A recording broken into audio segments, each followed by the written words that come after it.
Howdy, and welcome to the Choose a Happy Day show, a podcast for women who want to up-level their life, manifest those dreams, and just live happier. If you have vision boards, love energy work, are into psychics, and feel you are meant for something more in this life, then this show is for you. Hi, I'm Lorraine Toth, an award-winning filmmaker, author, Reiki master, photographer, and creative genius who also loves to vision board. And I am here to bring you all of the tips and tricks to help you up-level your life. Now let's go and hop on that happy train.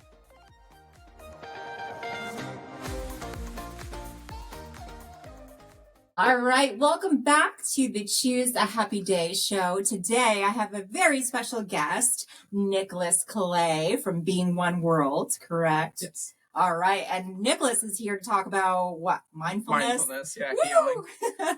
So Nicholas, just tell our audience, why are you here? Why are you qualified to talk about this? How did you get to this moment in your life? Yeah.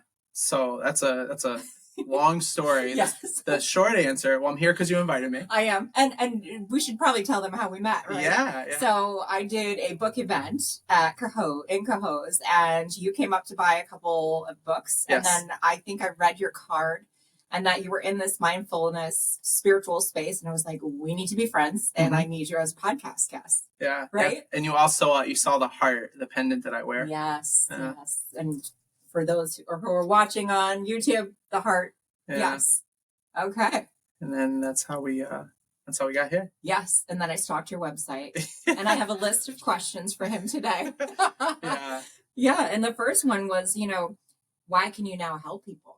Yeah. We can talk about that. Yeah. So why am I qualified? Yeah. I think what makes me qualified, and I say this for all holistic practitioners, I think we have this in common, is because we walk the walk. Yes. This didn't start for business. It started with my own personal healing journey. And then what I saw by observing other people is that I was noticing that I thought my comprehension of the material was unique. Okay. It gravitated towards me. It made sense to me. And I found myself helping other people in other programs. And I thought wow, maybe I just have a uniqueness to get this well. And it grew into a business. Again, I think we all have the same story where it's I think I can help other people. And from there, it started slow. I had 2 clients and it was let me see if I can do this. And I'm here today because the feedback and results of working with people has been great. Otherwise, I wouldn't be here today. Right. So it's really built off of results and success. Okay. And how long have you been doing this? Coaching now 4 years. October 2020, I took my first 2 clients. Oh, wow. And how many do you have currently? Currently, I have somewhere around 20 plus. Wow. So you've more than doubled. That's amazing. Yeah. The growth has been nice. Last 2 years have been okay. Okay. Cool. And you did Jay Shetty's program? I did. Right? Yep. Okay. Which I totally admire him. So how was that? It was good. It was impressive to see how he's built such a company to scale and how he's put a coaching program together in such a way to be able to train so many people. The structure is impressive and it's clear and concise how he outlines his ABCs and the modules that he's created within that. And then, there's Zoom sessions where you have cohorts of people to go over the info as well. So it's well done for sure. Yeah. Did you ever meet him? I didn't. Yeah, that was actually one of the questions. Yeah, it's still a goal. I would love to sit and talk with him. He does do Q&A sessions, so you have the opportunity to see him virtually. Yeah, haven't gotten that live appearance. Let's rephrase that, right? Yeah. So the one thing that stood out to me when I was looking through your website is if you can talk about your past with depression and how you used to drink and numb to, and quiet your mind. I know so many people listening may be able to identify with that.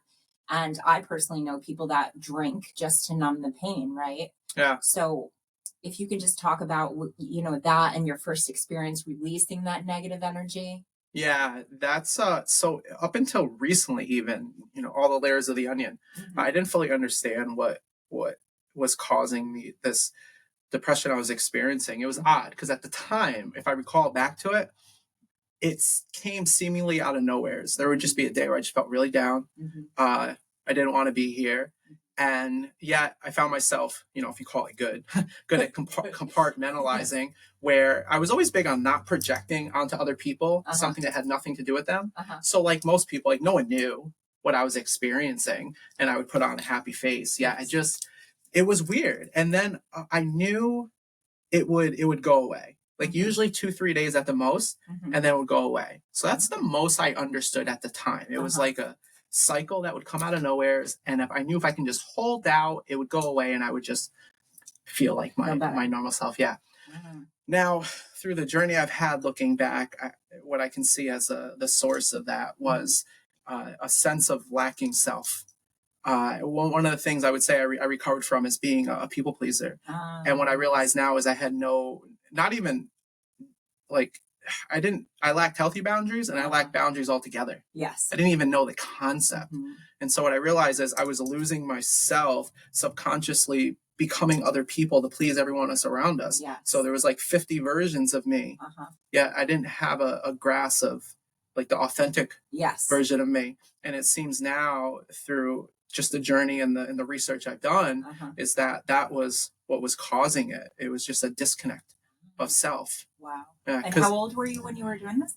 When realizing it? Yeah, my mind goes back to like 23, 24. Okay. When it would happen, certainly in my early 20s. And then what coincided with the drinking was more of a cognitive flow, just being overactive, like most people. Too much stimulation. Yeah, mental stimulation. My mind would just think obsessively, and I could not get it to turn off, and it would just become draining at times. And then I started drinking, and I realized, like, when I drink of excess, my mind quiets, like it can't think. No, you can't do anything. You're like drowning it out. Yes. So it became a bit of a coping mechanism to ease that overactivation. Yes. So it was like soothing in a way, yet not a healthy way to soothe. No. You probably found out that you can't withstand that lifestyle, right? No, especially as you get older. Recoveries get longer. And I would drink as much as I could. Like that's where I was at.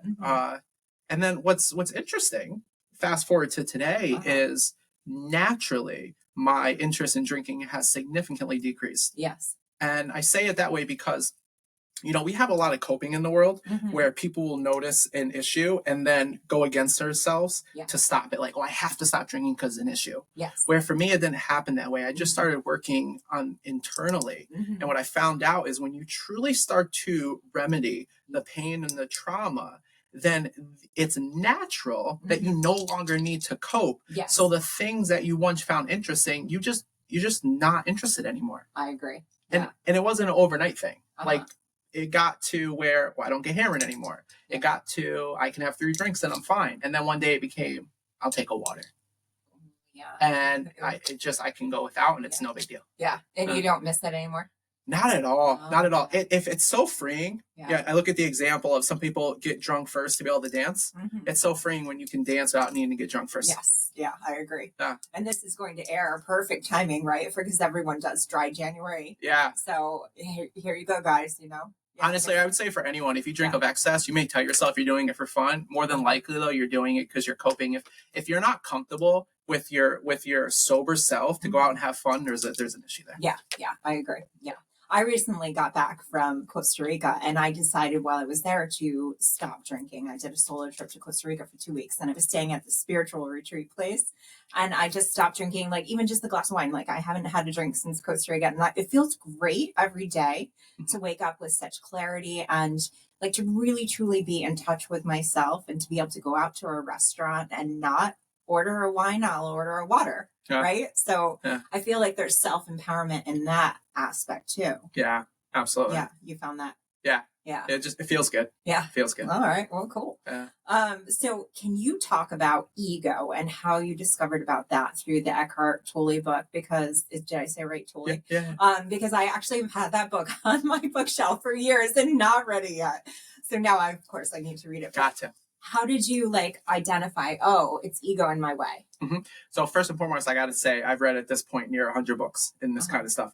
And I say that because that's still one of my most recommended books. So yeah. Okay. And that was the first book that I read that opened up this journey for me. And it was within the first couple chapters, it talked about what ego is. And it was such a profound moment because at that time I harbored a lot of anger and a lot of judgment in the world. And the way I read it, this isn't verbatim, the way it occurred to me was Eckhart Tolle was saying that it's me. And to me, that was empowering. Some people may find that like threatening. To me, I read it as, wait a second. So wait, you're telling me that all this I'm feeling, I can do something about it? Because I can't change everyone else. Right. If you're telling me the solution's with me, then just tell me what to do. Yeah. And that became the journey. I was just looking for the instructions of tell me how to adjust myself so that I can have the freedom that I've been searching for. And to clarify ego, it's going to ask.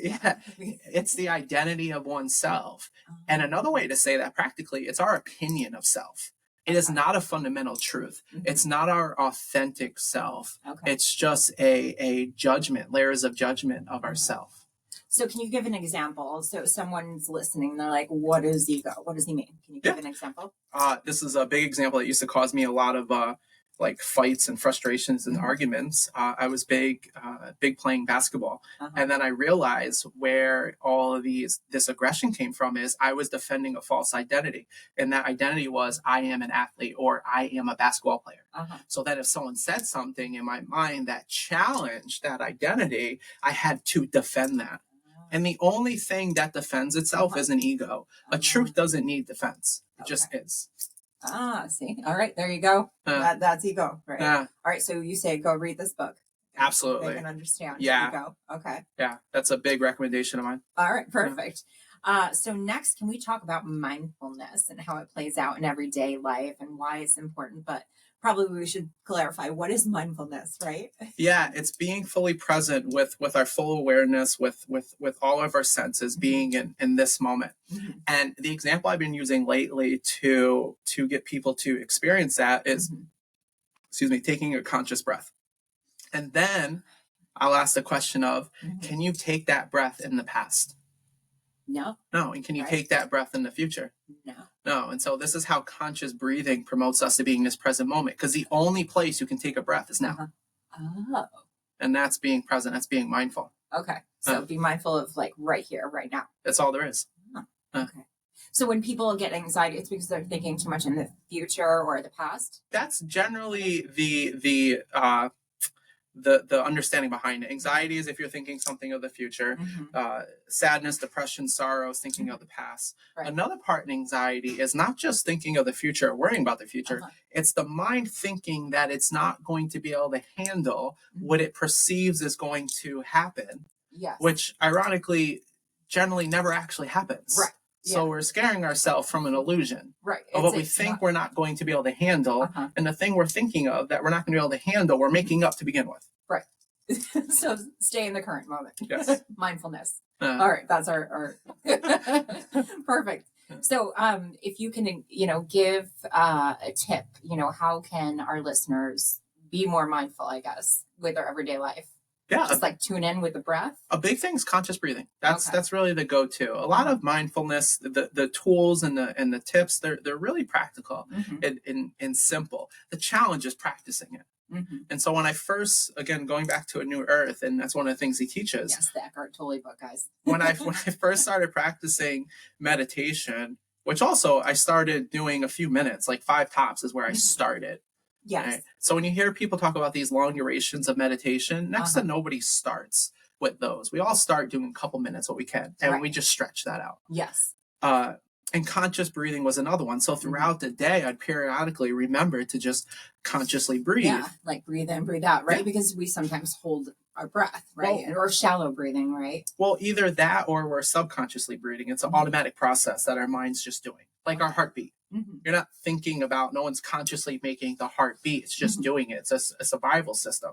If you look at monks that practice among the deepest levels of attunement with self and meditation, they can consciously slow their heart rate. Yes, I love that. And they can also keep themselves warm and everything. I love that. That's fascinating. So it shows the deeper mechanisms that we can have access to with enough focus. Now, a breath is one of the easier ones because we can do it consciously and we can do it unconsciously because it's not an immediate life or death. Now, if we were consciously beating our heart and we messed that up for a second or two, that's going to be a problem. So the mind's like, all right, I'm going to handle this one. This is on autopilot. It's like you have to work up certain levels for the mind to trust to say, okay, I can release this to you for a moment. So that's how I look at that. So conscious breathing, just remember to take a breath consciously. And the magic number is 4 to 5 seconds in, and then hold it for 3. You can do that as well. Or and 4 to 5 seconds out, or as slow as you can. So the slower the exhale, the more you're activating the parasympathetic nervous system, which is our safe. Our safe fight side. or flight. And just calming that whole vagus nerve down, right? Isn't it? That's part of that's a big part of the system. Oh, good. All right, there you go, guys. All right, so my next question is, what is the number one roadblock you see in clients as far as manifesting, or if they want to upgrade their life? Like, what is the roadblock? Is it in their mind, or like, where does that happen? So when I saw that question, I thought about clients. Yes, which is what I wanted, like a real hard example. And so it's interesting because that question goes to when people stop being clients. So it's interesting because for my clients, people that stay on, it's not a roadblock. It's there's 3 people that I find that come to mind. There's those that are, say, completely turned off and they're not even going to entertain mindfulness or they won't even hear this podcast. Then there's people that are interested. And they hear it and they're curious about it. And then they start getting into it and it gets a little deeper than they realize. Which is sometimes, right, it's too much for them to handle at that time. And that's a roadblock. And those are people that get off the highway and say, you know what, I can't do this. This is too much. So the roadblock is being able to accept the challenge of change that's going to come with it. And if you're willing to accept that, which is people that stay with me, say, you know what, I see what this is about. This is just what I've been looking for. Those people flourish. They excel through it. They take on the challenge. So the challenge is being willing to address yourself and realize that some things need to change and some things that you thought were you are not you. Goes back to the ego. You start seeing the illusion of it. And that can be really difficult for some people to realize because they have such an intense grasp of what they think is them. And so then to see like, you know, this isn't true. It's like going back to the familiar. Because one of our fundamental fears is the fear of the unknown. Yet, you know, you can't discover anything that's not you. So there's nothing really to fear. All right. So keep going, right? If it's hard, it's bringing up some intense emotions, keep going, push through that. That's the roadblock that they need to work through. I get coming full circle with it. The roadblock is the fear of something changing, you know, the fear of the unknown. Be open to the unfamiliar, be open to something new. And that's what experience is. When we're young, when we're babies, you know, we don't have this familiar built in. We're not in this train track yet. So that's all we're doing is exploring, experiencing, getting feedback, making adjustments. Oh, the stove's hot. Don't touch it again. And then we think by some arbitrary age that stops. Yet that's what life is. It's a constant sensory experience. And if you stay within the familiar, then you stop having these new experiences and you stop living. And that's not love. That's not life. No, so just you're not alive. Be open to new experiences and you'll get that magic back. That vitality of what it was when we were having that all the time.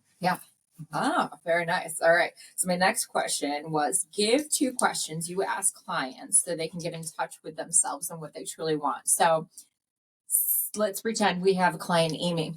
You know, what questions do you ask? What discovery questions do you ask your clients? Can I do 3? Yeah, of course you can. Yes, I love it. Because I looked at this and I did my best to think of 2. It's really a 3-part. Okay, let's do 3. So the key 3 questions I'll ask is, when people work with me, what are the current obstacles that are in your way? Like, what are you here for? What's blocking you? And they'll say, you know, whatever it may be, I wish I could do this, or this is in the way, or I notice this pattern. And then my follow-up question is, well, then what is the probable, almost certain future if nothing were to be changed in any of those areas? Oh. And so then you get to see the predictableness of life. People know what's going to happen if things don't change. You can see it because you're in the same cycle. And then the third question I ask, which is the fun question, well, then what does your best life look like? I love that question. Yeah. So we see what's in the way and we see where that's going. Okay.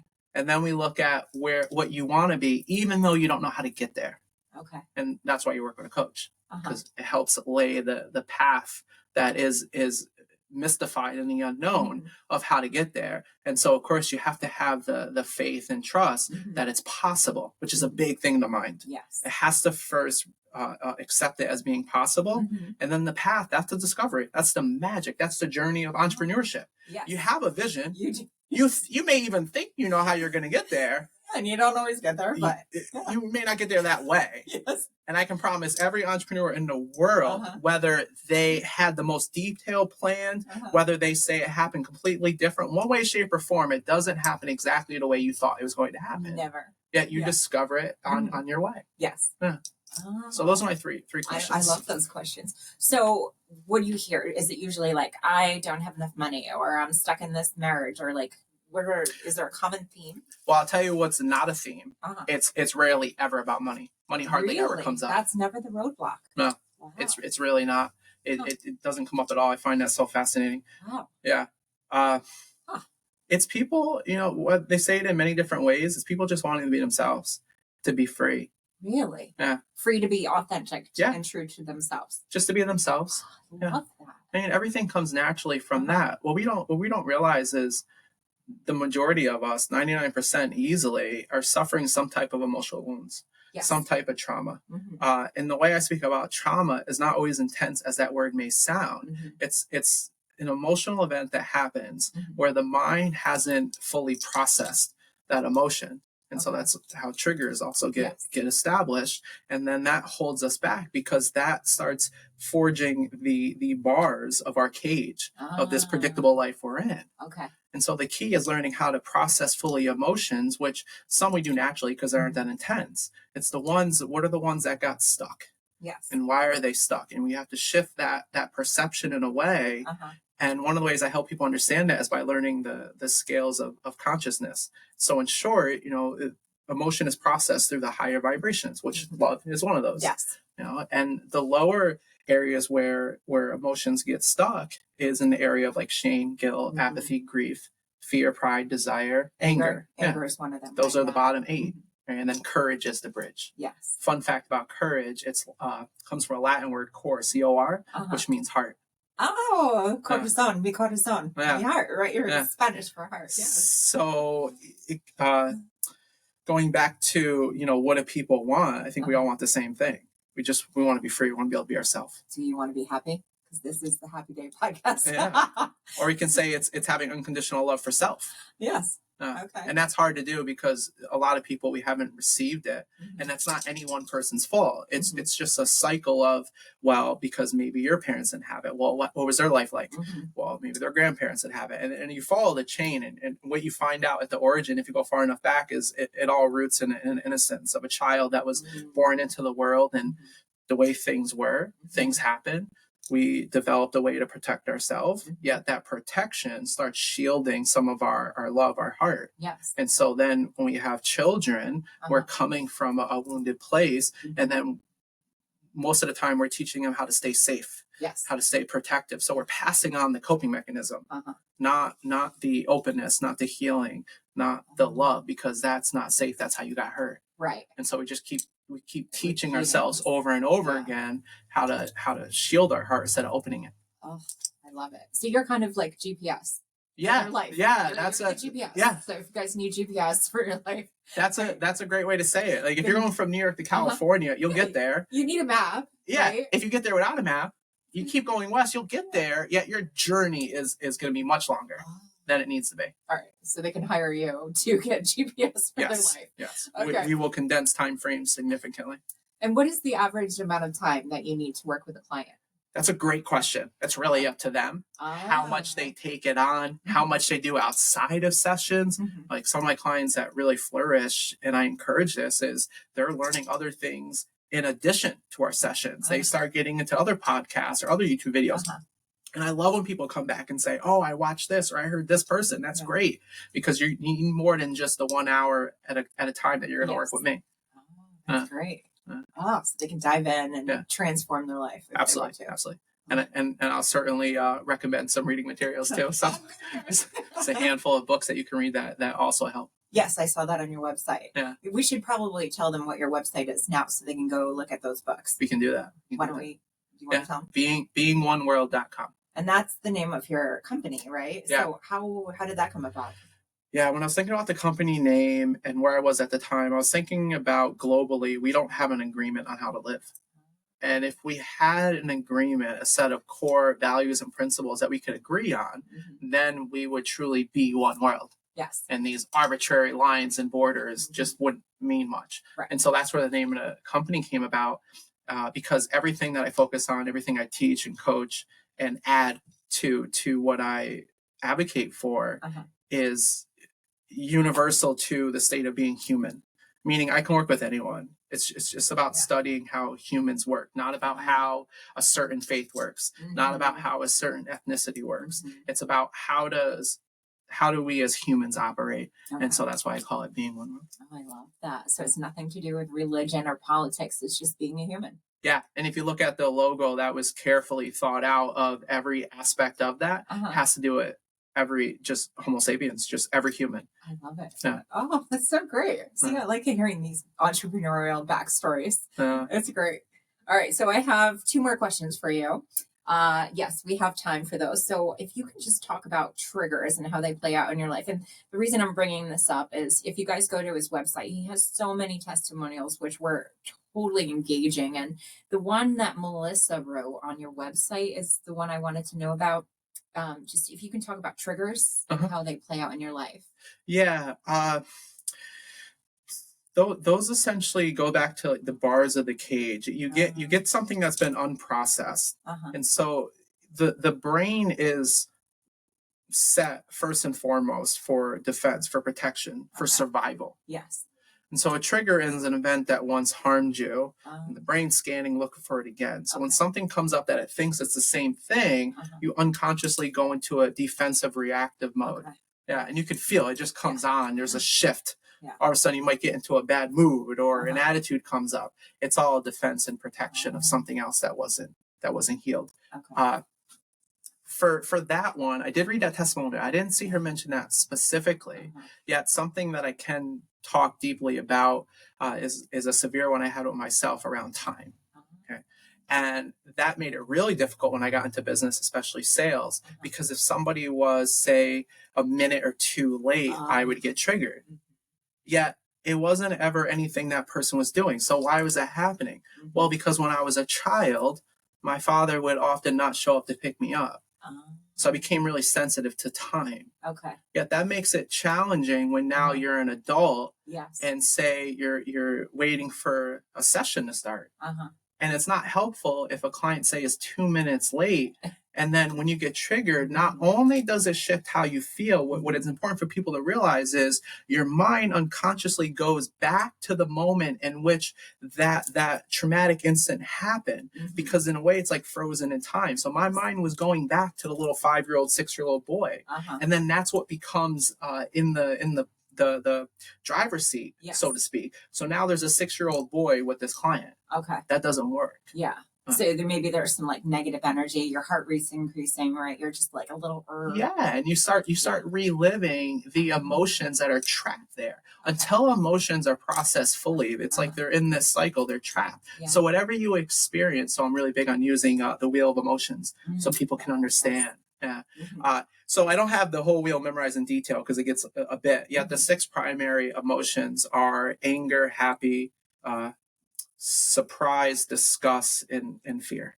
And then there's a subset to those that help us better understand what we're actually experiencing. And so that's like the signature of the wound. Mm-hmm. And so if those aren't processed, when you get triggered, your mind goes back to the age, the moment in which it happened, Mm-hmm. and the emotions in which that are encapsulated in it. So Yes. you're reliving it over and over and over Until again. you process it. Yeah.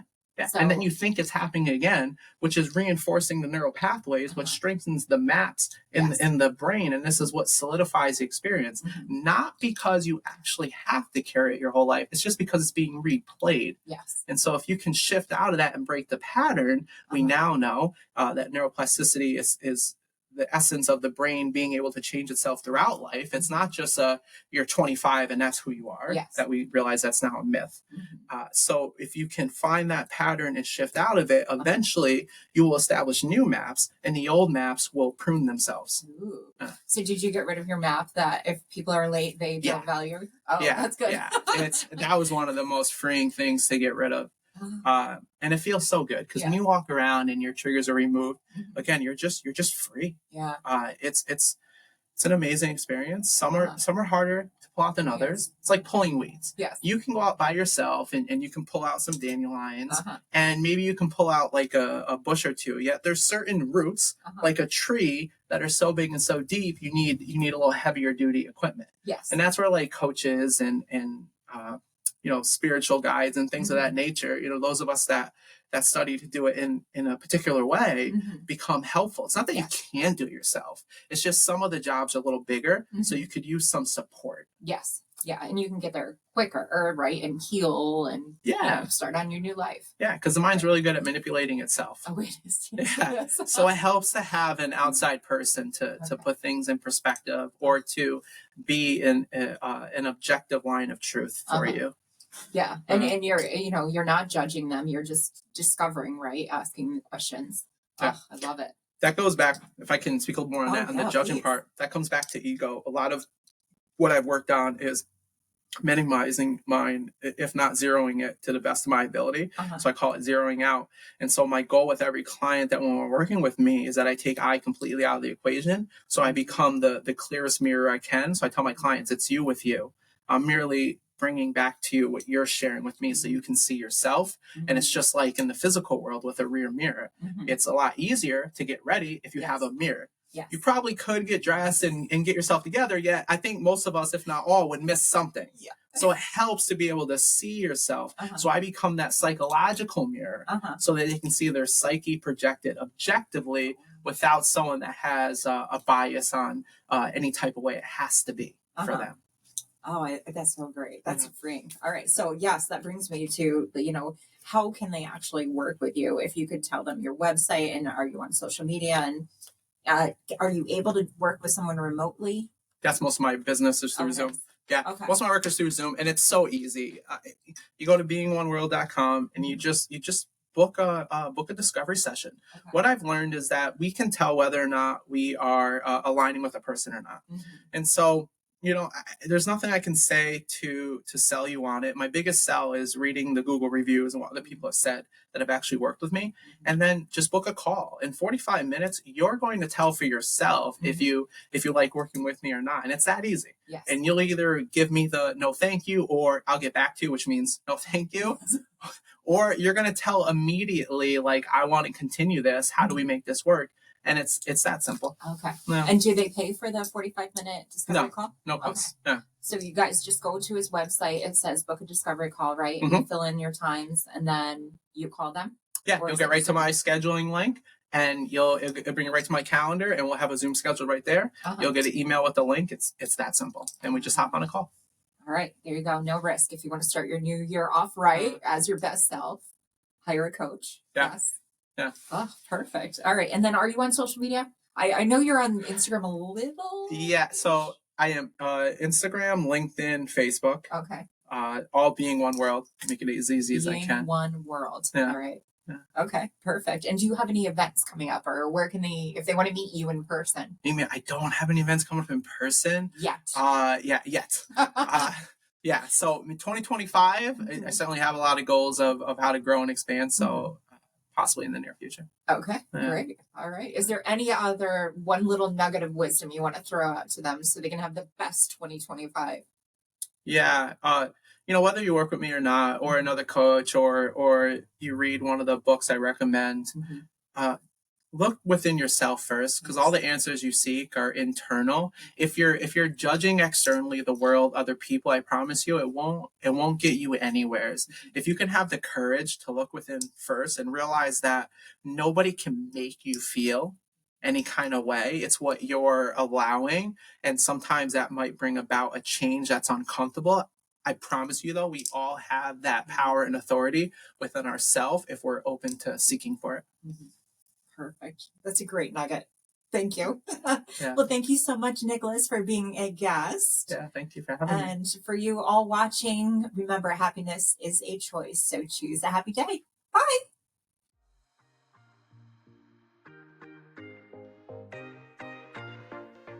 Thanks so much for listening. To stay connected to me, please visit my website at chooseahappyday.com. And at the bottom, just sign up for my email list to be notified of any upcoming events, book launches, as well as new podcasts. Until next time, have a happy day.